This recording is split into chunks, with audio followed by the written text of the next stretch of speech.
ഇത് ചക്കയാണോ ബലൂൺ ചക്കയാണോ എന്നൊന്നും പറയാൻ പറ്റില്ല അല്ലേ? ആൾക്കാർ കേട്ടാ ചീത്ത പറയൂട്ടോ. അങ്ങനെയൊന്നും പറയാൻ പാടില്ല എന്നാ പറയുക. നിങ്ങൾ നോക്കിയേ ഈ ചക്കയുടെ ഒരു വലിപ്പം അല്ലേ, ശരിക്കും വലിയ ബലൂണ് പോലെ. ഇത് നമ്മുടെ നാടൻ പ്ലാവാണ് കേട്ടോ.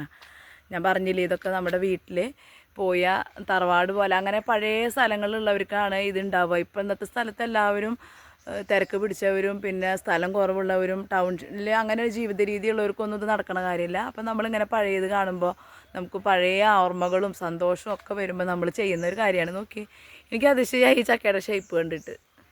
രണ്ടാളുണ്ടാ കൊലയിൽ, പക്ഷെ ഒരാളെ നമുക്ക് ഫോക്കസ് ചെയ്യാൻ പറ്റണുള്ളൂ. ഇതന്നെ നീളമുള്ള തരം കേട്ടോ. ഇത് ഉണ്ടമണികളാണ്. ഇത് നോക്കി ഇരട്ട പോലത്തെ ഒരു ചക്ക നോക്കി കണ്ട. പല രീതിയിൽ കാണണമെങ്കിൽ നമുക്ക് ഇങ്ങനത്തെ നാടൻ ഇനങ്ങളുള്ള പറമ്പുകളിലേക്ക് വരണം. ഇതൊക്കെ വെച്ച് നോക്കുമ്പോൾ നമ്മുടെ ആയുർജാക്കും വിയറ്റ്നാമിലൊക്കെ മാറി നിൽക്കുന്ന ഞാൻ പറയുള്ളൂ. അതെല്ലാം രസം. നിങ്ങൾ കണ്ടോ ഈ 2 ചക്ക ഇരട്ടയാട്ടാ കണ്ടാ. ഞാൻ ആദ്യം ഒരെണ്ണം കണ്ടുള്ളൂ. അപ്പം അടുത്ത് വന്ന് നോക്കിയപ്പോൾ 2 ചക്കയും ഇരട്ട. അത് ഭയങ്കരമായില്ലേ ആ കാര്യം. പിന്നെ ഒരു കാര്യമുള്ളത്, ആകാശത്താണ് ചക്ക ഉണ്ടാവുക കണ്ട. ആകാശത്തേക്ക് നമ്മൾ തോട്ടിയിടുന്ന പോലെ ഇങ്ങനെ നോക്കുക തന്നെ വേണം. പിന്നെ തോട്ടിയൊക്കെ ഇത്ര നീളം കിട്ടണമെങ്കിൽ എളുപ്പമല്ല. കണ്ടോ, നിങ്ങൾക്ക് ഏണി കാണിച്ചു തരാം ഞാൻ. കണ്ടാ എന്ത് ഹൈറ്റിലെ ഏണി. ഇതൊക്കെ വെച്ചാൽ ഏത് പ്ലാവുമ്പൊന്നും ചക്ക കിട്ടൂട്ടാ. ഇത് വേറൊരു പ്ലാവ്, പഴച്ചക്ക, വരിക്കച്ചക്ക, വറക്കണ ചക്ക, ഉണ്ടച്ചക്ക, തേൻ വരിക്ക, ഗുണ്ടുമണിച്ചക്ക അല്ലേ, അങ്ങനെയും പറയുക. അപ്പോൾ ഇതൊന്നും കുഴിച്ചിടുന്നതല്ലല്ലോ, തന്നെ ഉണ്ടാവും. പിന്നെ വല്ലയിടത്തുനിന്നൊക്കെ കിട്ടിയാലും കുഴിച്ചിടുട്ടാ. പണ്ട് ബന്ധു വീടുകളിലൊക്കെ പോയി വരുമ്പോൾ അവിടെ വല്ല വിശേഷപ്പെട്ട ചക്ക ഉണ്ടെങ്കിൽ അതിൻ്റെ കുരു കൊണ്ടുവന്ന് അപ്പം തന്നെ കുഴിച്ചിടും. അങ്ങനെ ഉണ്ടാക്കിയ പ്ലാവുകളുണ്ട് ഇവിടെ കേട്ടാ. പിന്നെ സ്ഥലപരിമിതി മൂലം ഇന്ന് ഇതൊന്നും കാണാൻ പറ്റണില്ല എന്ന് മാത്രം. കറണ്ടിൻ്റെ ലൈൻ പോകുന്നുണ്ട് കണ്ടോ.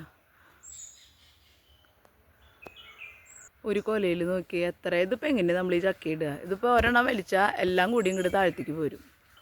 ചക്കയുടെ സീസൺ ആവണേക്കാളും മുമ്പേ എത്ര പ്ലാവ് പറമ്പിലുണ്ടെങ്കിലും നമ്മൾ എന്നും വന്ന് നോക്കും. ഇവിടെ അപ്പച്ചനൊക്കെ എന്നും ചെന്ന് നോക്കും. പ്ലാവുമ്പോൾ ചക്ക പൊട്ടിയാ അപ്പോൾ പറയാം, അല്ല അത് ചവണിയാണല്ലോ. ഇതാ വേറൊരു പ്ലാവ്. ഇതിൻ്റെ ഇത് ചില്ല വെട്ടിയിട്ടുള്ള പ്ലാവാകണ്ട. അപ്പോൾ ഇതിനെ നോക്കി ആ വെട്ടിയോടത്ത് മുഴുവൻ ഇത് പൊട്ടിയാണ്. നോക്കി നിങ്ങൾ എന്തെന്നാ പറയുക, ഈ തെങ്ങിൻ്റെ പട്ടയോ അല്ലെങ്കിൽ അത് വാഴയുടെ പട്ട പോലെ കമ്പിൽ ചക്ക പൊട്ടിയൊക്കെയാണ്. ഇതെന്താണെന്നറിയോ? ഇത് ചവണിയാണ് കേട്ടോ. കണ്ടോ, ഇതുപോലെ ഇത് കരിഞ്ഞ് പോവും. എന്താ അതിൻ്റെ ഒരു ചവണി. ഇത് ചവണിയാണ്. ഇതൊന്നും ചക്കയാവില്ല കേട്ടോ. എന്നാൽ ഇത് ചക്കയാവും. എൻ്റെ കയ്യിൽ ചവണിയുടെ കരി കണ്ട. ഇത് ചക്കയാവും. ഇതും എന്തൊക്കെയോ കുത്തുണ്ട്. പക്ഷേ ഇതും ഒരുപാടുള്ളത് കൊണ്ട് ഇതും കുറേ ചവണിയുണ്ട്, ഒരുപാട് ചക്കയുണ്ട്. അപ്പോൾ ഞാൻ പറഞ്ഞതിൽ എന്താ തെറ്റ്? ആയുർജാക്കൊക്കെ ഇതിൽ അപ്പുറത്ത് മാറി നിൽക്കും. പക്ഷെ നമ്മുടെ സാഹചര്യങ്ങൾ ആയുർജാക്കും വിയറ്റ്നാമിലൊക്കെ പോലെയുള്ള ചെറിയ പ്ലാവുകളെ നമ്മൾ നടാനായിട്ട് പ്രേരിപ്പിക്കുന്ന പരിമിതിയാണല്ലോ.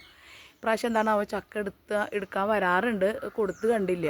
ചില വിഭാഗത്തേക്ക് എത്തിയിട്ടുണ്ടാവില്ല. അപ്പോൾ നിങ്ങൾ സബ്സ്ക്രൈബ് ചെയ്ത് കാണാൻ മറക്കരുത്. ലൈക്ക് ചെയ്യണം, ഷെയർ ചെയ്യണം, കമൻറ്റ് ചെയ്യണം.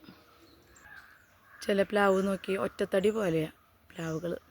അപ്പോൾ ഓക്കെ ട്ടാ.